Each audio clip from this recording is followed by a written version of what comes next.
Mister Ravi, इससे पहले वो कितनी मासूम लड़कियों के साथ इस तरह का घिनौना खेल खेल चुका है। क्या वो मिनिस्टर का बेटा इसलिए बच जाएगा? Mister Ravi,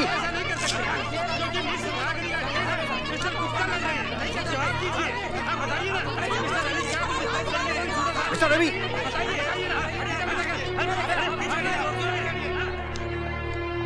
good morning mister Ravi. मेरे बेटे ने रेप किया है। अगर ये सच है तो मैं इसे झूठ साबित कर दूंगा। ताजुब की बात है जज साहब कि इंडियन पीनल कोड में अगर खून की दफा 302 है तो बलात्कार करने वाले की दफा उसके आसपास 301 या 303 क्यों नहीं? क्यों बलात्कार करने वाले को दफा 310 दी गई है, जो मामूली जेब काटने या डराने धमकाने जैसे जुर्म के काबिल है? इसका नतीजा यह है जज साहब कि बलात्कार करने वाले को सिर्फ 7 साल की सजा मिलती है। मेरा बस चलता ना जज साहब तो मैं बलात्कार करने वाले को फांसी की सजा दिलवाता, फांसी की। सर, रवि वर्मा आपके बेटे का केस लड़ रहा है कि उनके खिलाफ? लेकिन बड़े दुख की बात है जज साहब कि बलात्कार का शिकार होने वाली बाइज्जत और बेकसूर लड़कियों को अक्सर कानून से न्याय नहीं मिलता, और वो इसलिए मिलॉर्ड क्योंकि मिस रागनी जैसी औरतें बलात्कार के लफ्ज को हथियार की तरह अपने फायदे के लिए इस्तेमाल करती हैं। और इन औरतों की वजह से जब भी कोई लड़की सचमुच की फरियाद लेकर आती है तब भी कोई उस पर यकीन नहीं करता। ऑब्जेक्शन मिलॉर्ड, मिस्टर रवि तो मेरे मुवक्किल के दावे को झूठा ठहरा रहे हैं, जबकि मैं 3 गवाह पेश कर चुका हूं जिन्होंने मिस रागिनी को बुरे हाल में मिस्टर विजय के कमरे से निकलते हुए देखा है। लगता है कि मेरे काबिल दोस्त ने उन लड़कियों के बारे में नहीं सुना है जो खुद अपने हाथ से अपने कपड़े फाड़कर चीखती चिल्लाती तमाशा खड़ा कर देती। ऑब्जेक्शन, ये तो सरासर झूठी तोहमत है। झूठ सच का फैसला अगर आप करेंगे मिस्टर प्रोसिक्यूटर तो फिर जज साहब की क्या जरूरत है? Objection over ruled. जिन 3 गवाहों का जिक्र मेरे काबिल दोस्त कर रहे हैं, यानी कि होटल ब्लू मून के रिसेप्शनिस्ट, वेटर और गेटमैन, मैं चाहूंगा कि उन तीनों को लाकर कटघरे में खड़ा कर दें, क्योंकि अब तक उन्होंने अदालत को सिर्फ उतना ही बताया है जितना उनसे पूछा गया। उन लोगों ने अदालत को यह नहीं बताया कि उन्होंने मिस रागनी को उस होटल में पहले भी कई बार अलग अलग कमरों में रात बिताते हुए। ये झूठ है। कितना चार्ज करती हैं आप एक रात का मिस रागनी? 2000, 2500 या 3? अब बकवास की तो मैं जबान खींच लूंगी तुम्हारी। 5 लाख तो नहीं लेती होंगी तो तुमने मिस्टर विजय से डिमांड किए थे। You bastard, मैं तुम्हें जान से मार डालूंगी। मुझे कोई ताजुब नहीं होगा मिस रागिनी, क्योंकि जो लड़की धंधा कर सकती है, ब्लैकमेल कर सकती है, वो खून भी कर सकती है। You rascal, just shut up, okay? Just shut up. Order. जज साहब, मैंने किसी से कोई पैसे नहीं लिए, कोई पैसे नहीं लिए, मैंने कोई पैसे नहीं लिए। Just a minute miss Ragini, मुझे बोलने दीजिए। मिलॉर्ड, मिस्टर रवि मुकदमे को गलत टर्न दे रहे हैं। मिलॉर्ड, ये रही मिस रागिनी के ग्राहकों की लिस्ट जिन्होंने 2-2.5 हजार रुपए देकर उसके साथ रात गुजारी है।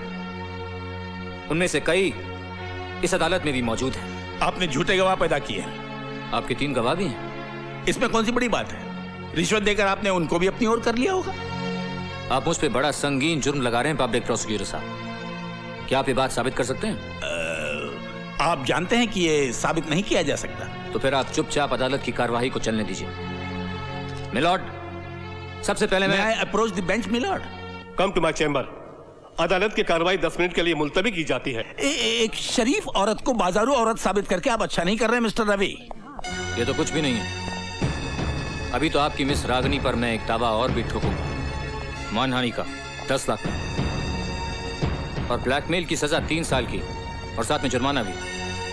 और जुर्माना ना भरने की सूरत में 2 साल की सजा और बढ़ा दी जाएगी।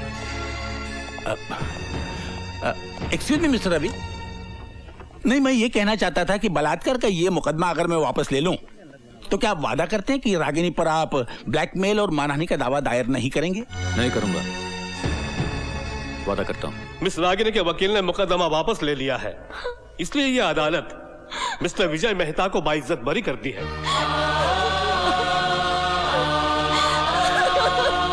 आपने तो कमाल कर दिया मिस्टर रवि। ये रही आपकी फीस। और हाँ, वादे के मुताबिक ये 17 एकड़ के फार्म हाउस के कागजात हैं जो आपकी पत्नी के नाम है। आइंदा अपने बेटे से कहिएगा कि रेप वेप ना करे, वरना मैं अगली बार दुगनी फीस लूंगा। तुमसे मतलब? कल आने वाले थे और आज आ रहे हो। गाड़ी से बोल रहे हो? Flight cancel. Don't tell me. अगली में कम से कम 2 घंटे और हैं। मैं मर जाऊंगी। मरे तुम्हारे दुश्मन।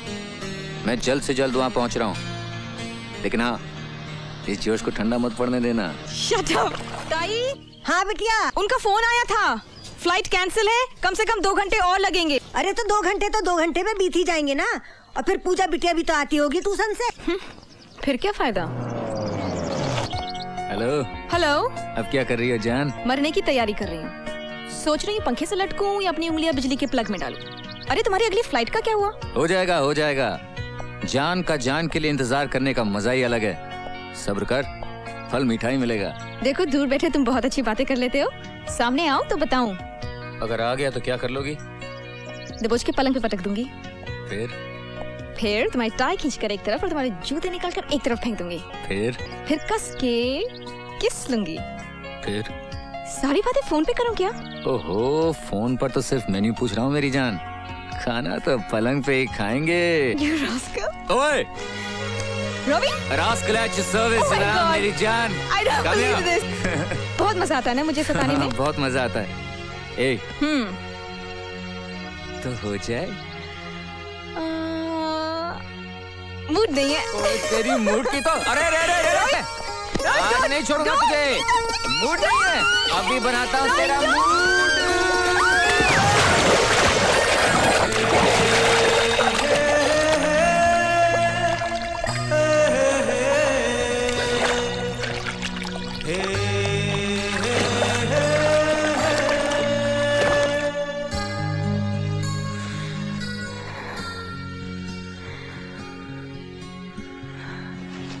तुम सांस लेती हो तो मेरा दिल धड़कता है। जान। जब ये होंठ खुलते हैं तो लगता है कि तुमने मुझे चुपके से पुकारा है। ये आंखें, जब जब इन आंखों को देखता हूं तो ऐसा लगता है कि रिश्तों के समुद्र में डूबता जा रहा हूं, डूबता जा रहा हूं। अरे छोड़ दो ना। अरे देखने तो। हेलो काजल। हेलो पापा। हाँ बेटे, रवि आ गया। हाँ बदतमीज। हाँ पापा आ गए थे। कब? हाँ हाँ काफी देर हो गई। Call him. हाँ बुलाती हूँ। हाँ रवि। अरे पापा का फोन है। तो ना बात करो। Hi dad. वेलकम बेटे। फ्लाइट लेट थी क्या? हाँ डैड। अच्छा, एक अर्जेंट मीटिंग आनी पड़ी है। डैड, ऐसी भी क्या मुसीबत आ गई? तुम क्लब पहुंचो, वहीं बैठकर डिस्कस करेंगे। Okay dad, we'll be there. Dad कह रहे थे जरूरी मीटिंग है, क्लब जाना है। Get ready. ओके। आजा आजा मेरी छोटी गुड़िया। पापा आ गए? हाँ। We getting late dad. Hello बेटे। आप कहाँ जा रहे हो? बेटा, आपके नाना जी ने बुलाया, वहीं जा रहे हैं। पापा मैं भी जाऊंगी। आपके एग्जाम्स हैं बेटा। नहीं मैं भी बेटा, जाऊंगी। आप डैडी के कपड़े खराब कर रहे हैं। ताई, इधर आजा बिटिया, इधर आ। कम कहाँ चले? जवाई राजा, ये लो चन्नामृत। बहुत बुरा जमाना चल रहा है। ले बिटिया तू आप भी भी ले। ताई इसको जरा बहला देना, इसका कैसा मुंह उतर गया। मेरी तुम फिक्र ना करो, मैंने तो तुम्हें भी बहलाया था। बाय पूजा। अच्छा ताई, बाय बेटा। अब मेरी छोटी गुड़िया जूस पिएगी, फिर क्या करेगी? क्या ताई आपने मम्मी को बहलाया था? हाँ, जब वो नाना के घर में थी तो उन्हें भी बहलाया था। तो ताई मम्मी कैसे आई? तुम्हारे पापा के साथ शादी हो गई, वो चली आई। आप यहाँ कैसे आए? मैं तुम्हारी मम्मी के साथ दहेज में आई। ताई कोई दहेज में आती है? मैं तो आई थी।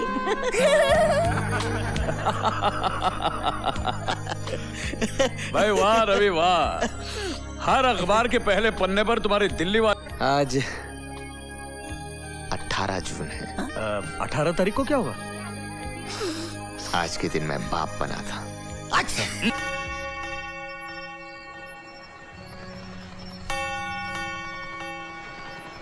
Happy birthday darling, love you. ये रहा तुम्हारा बर्थडे प्रेजेंट। दिल्ली के पास एक खूबसूरत सा फार्म हाउस, 17 एकड़ का है। फार्म हाउस का मैं क्या करूंगी? अरे करना क्या है जान, गार्डन में दौड़ोगी, तितलियों के साथ खेलोगी। पता है ये सारी की सारी बातें मैं अकेले में तुमसे पहले भी कर चुका हूँ। मैंने यही कहा था और तुमने एग्जैक्टली यही जवाब दिया था कि मैं फार्म हाउस को क्या करूंगी। You know darling. रवि क्या ये सच है? क्या? यही कि तुमने एक सीधी सादी लड़की को प्रोस्टिट्यूट साबित कर दिया? ये तुमसे किसने कहा? और तुमने उस आदमी को भी बाइज्जत बरी करवा दिया जिसने बॉम्ब ब्लास्ट में कई जानें ली थी? कम है डार्लिंग, कम। मैं एक लॉयर हूँ, जो केस मेरे सामने आएगा उसको तो लड़ना ही पड़ेगा ना। चाहे पता हो तुम बुरा कर रहे हो, पाप कर रहे हो। पाप पुण्य कुछ नहीं होता है जान, अपनी हैसियत के मुताबिक अपना काम करो, यही पुण्य है, यही धर्म है ना? What happened? नहीं रवि, पाप तो हर हाल में पाप ही होता है और वो सब देखता है। अगर पुण्य का इनाम वहां से मिलता है तो पाप की सजा भी वहीं से मिलती है। अच्छी बात है। हे ऊपर वाले साहब, अगर मैं कोई पाप करूं तो उसकी सजा मुझे देना। Is that all right, darling? नहीं रवि, आज के दिन तो मैं भगवान से यही मांगूंगी कि तुम कोई पाप करो, उसकी सजा मुझे ही मिले। क्यों मूड का कचरा कर रही हो? सजा तो ये कहलाती है कि मोहब्बत करने वाले को मोहब्बत की जगह भाषण दो। तुम तो मेरी जान हो ना? मेरा दिल, मेरा जिगर, मेरी मोहब्बत।